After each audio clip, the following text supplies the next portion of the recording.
inagahan ko na pong mag-vlog, 6 ng umaga ngayon. Kasi pag mamaya pa, marami nang ginagawa ang inyong lola. Oh, eto guys, may tela kasi akong ganito, oh. Ganito yung design niya. Ngayon, ang ginawa ko guys, pinagtapat ko sila, tinahian ko muna. Nilagyan ko siya ng konting tahi para hindi siya mag-move pag tinabas natin. Tapos, lalagyan din po natin ito ng blouse. Yan, ganito din siya. At ang pattern na gagamitin ko guys, yung pa rin dating padron natin. Yan, ito. Ang size po kasi nito ay small, medium, large lang yung size niya. Yan, hanggang large lang siya. Oh, ito siya guys, oh. Yan. Ngayon, dito sa ibabaw, maglalagay tayo ng 1 inch na allowance para sa garter yon guys. Tapos dito sa side, yan.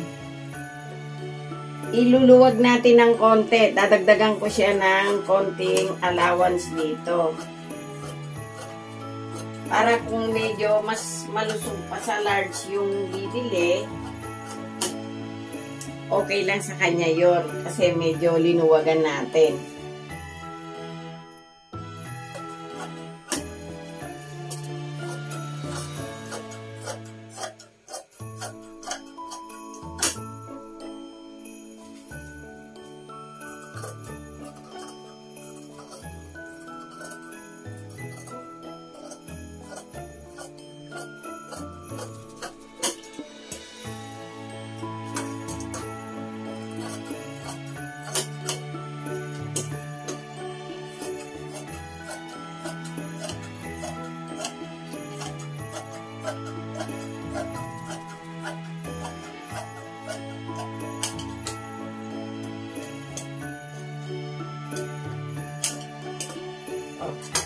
Ito na guys. Oh guys, ito na yung blouse natin. Ito, isang tela din ito eh. Ganito lang talaga kalalaki yung tela niya guys. Yan. Ito, pinagpatong ko na sila. Bali, doble ito guys. Oh. Oh yan. Ngayon, ito, ganitohin na lang natin. Hindi na po ako magpapadron. Dito na po tayo kukuha ng sukat. Ang sukat po ng blouse ko ay yan, 26. Tanggalin po natin ito.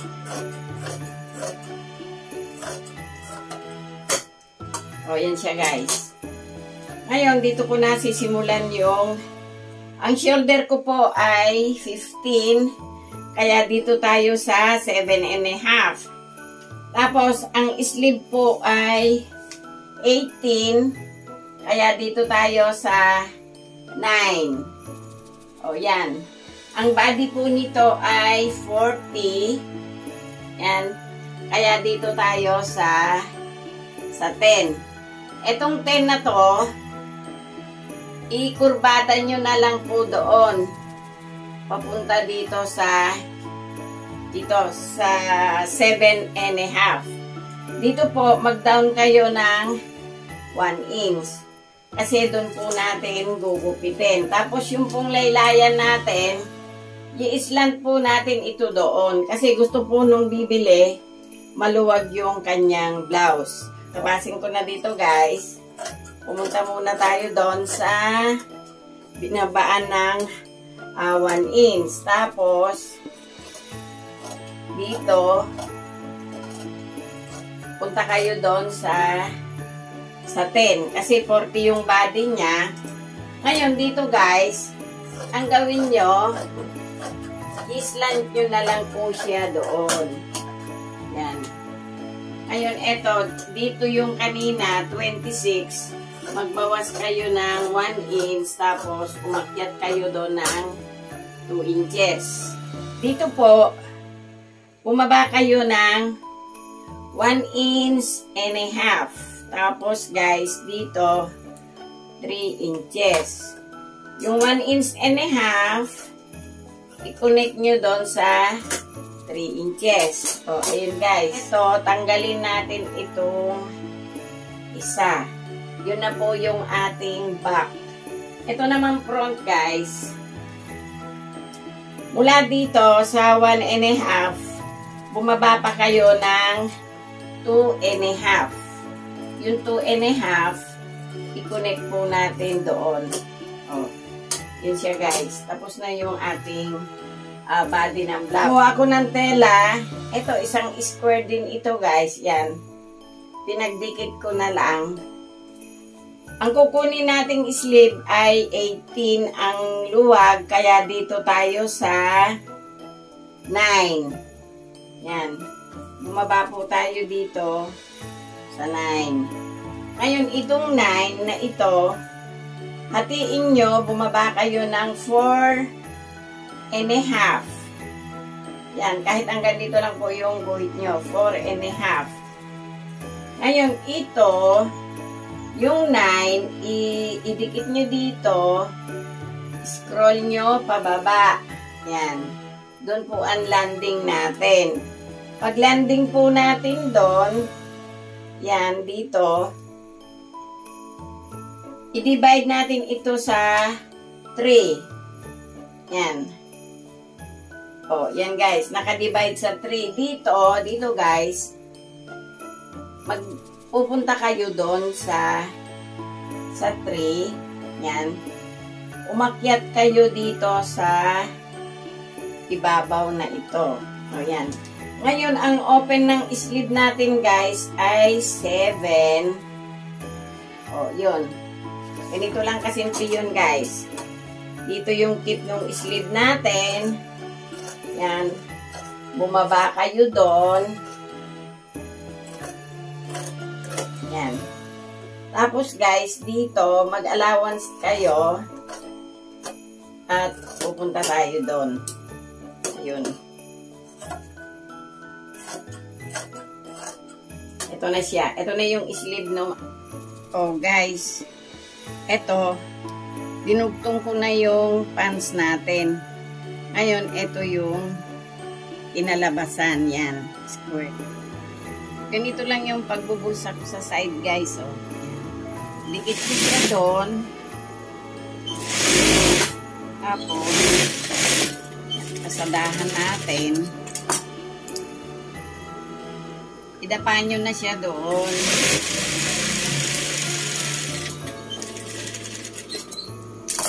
Yan. Ganito lang siya guys. Oh. Tapos itong kabila.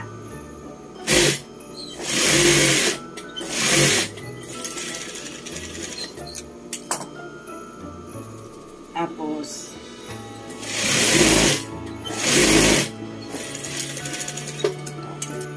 guys, ikapit na natin yung side.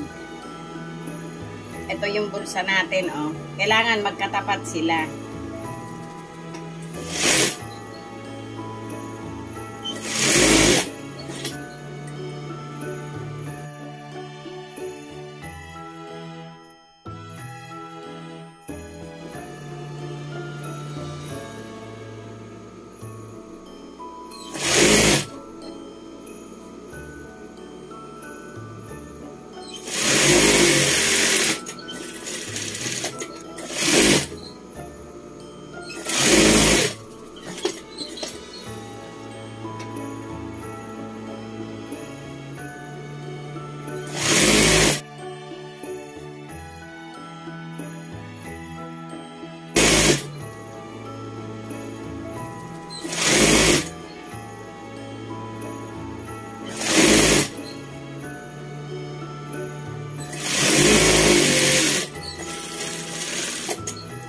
O, yan guys. I-edging ko lang yung crotch at saka yung dalawang side.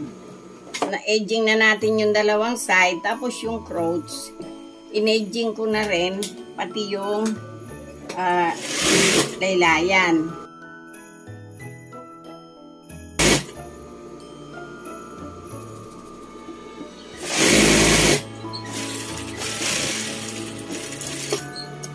Tupian na natin siya ng half inch na lang guys kasi maiksi eh. Pwedeng 1 inch, pwedeng half inch.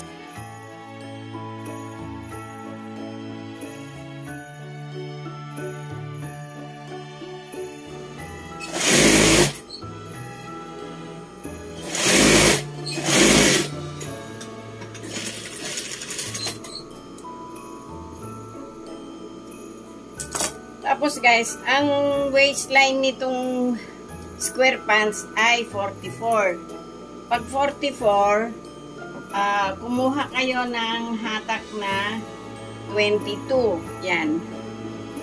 O, hatakin nyo yung garter nyo sa 22 inches, tapos i-double nyo.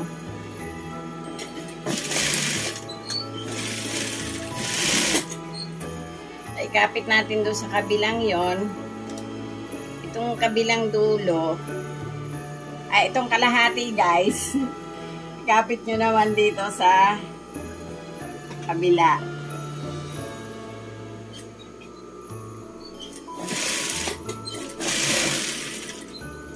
O yan guys, hatakin nyo yung garter ng kasabay yung inyong tela ng square pant.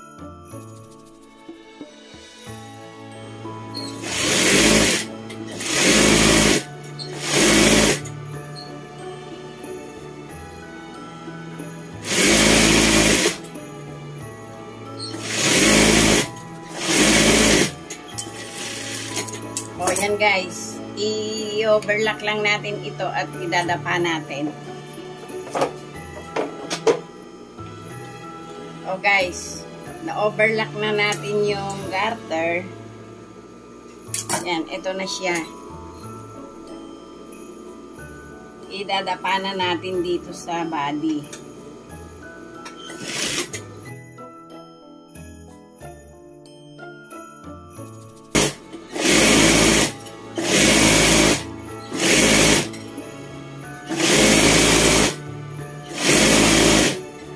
Guys.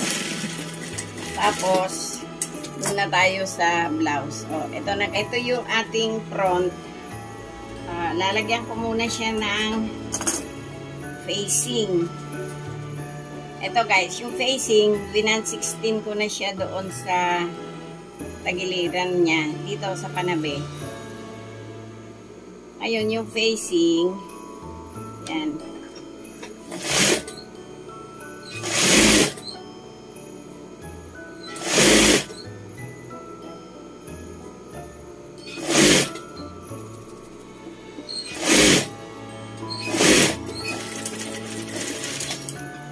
Pagka ganitong kurbadang-kurbada guys, gugupitan nyo ng konti-konti.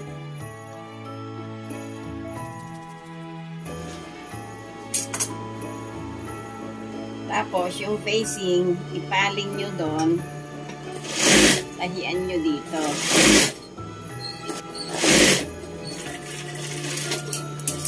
Ayan guys.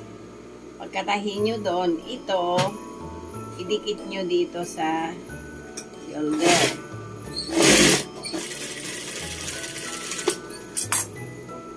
Yung kabila, ganun din. Ngayon, para hindi na kayo maglilit, pwede naman po itong tahian na dito. Kailangan lang guys, yung takbo ng karayom nyo o yung takbo nyo ay pantay.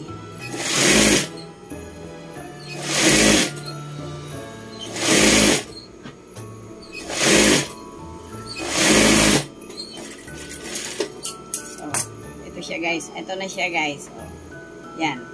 Dito na tayo sa back.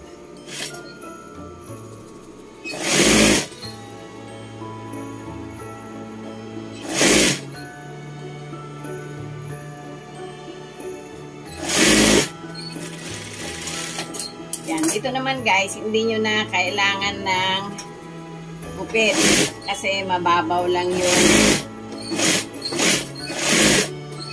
gupit ng batok.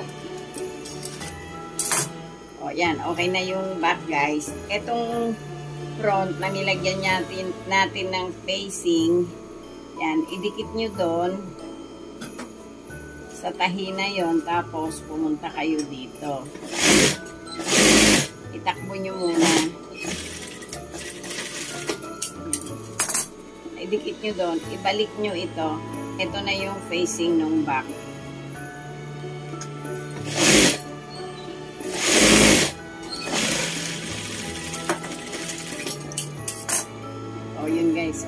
malinis, di ba? O, dito tayo sa kabila. Ito naman, ipalaman nyo na siya doon. Tapos, ibalik nyo na agad ito. Bago nyo itakbo, ayusin nyo na muna itong papunta dito sa shoulder. Pati itong inyong facing.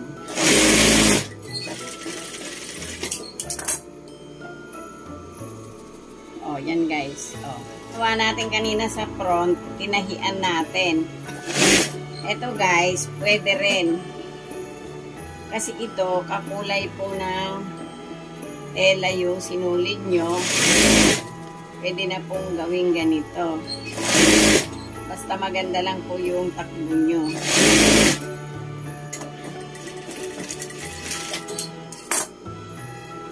Oh. Ito na siya guys. Ito yung front, ito yung back. O, di ba? Maganda. O. Ngayon, dito na tayo sa sleeve. Itong sleeve niya guys. Yan. I-fold nyo lang doon.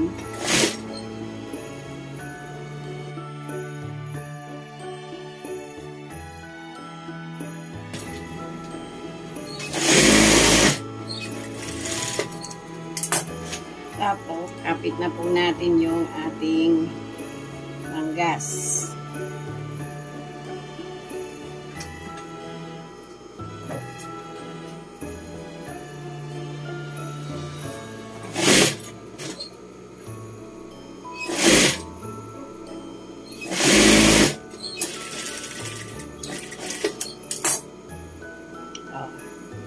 Tayo sa kabila.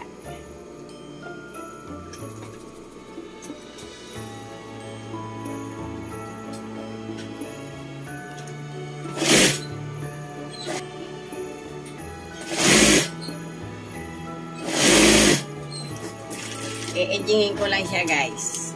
Guys, na-edging na natin yung sleeve. Tapos yung side, pati laylayan, in-edging ko na rin. Kaya lang itong side, i-straight machine pa rin po natin.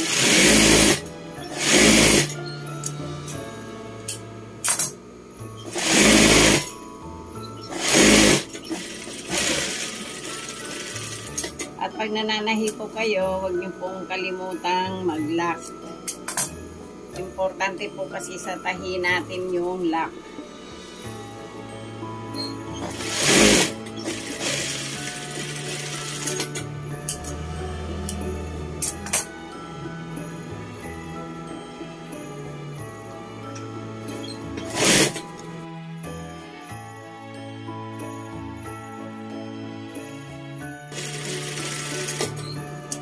O yan guys, tapos na. Susukat natin sa manikin. O guys, eto na yung half legs na square pants natin. Yan. At yan yung kanyang blouse. O sana nagustuhan nyo yung ginawa ko ngayong umaga. At huwag nyo pong kalimutan mag-subscribe, paki-like at paki-share na rin po. Salamat!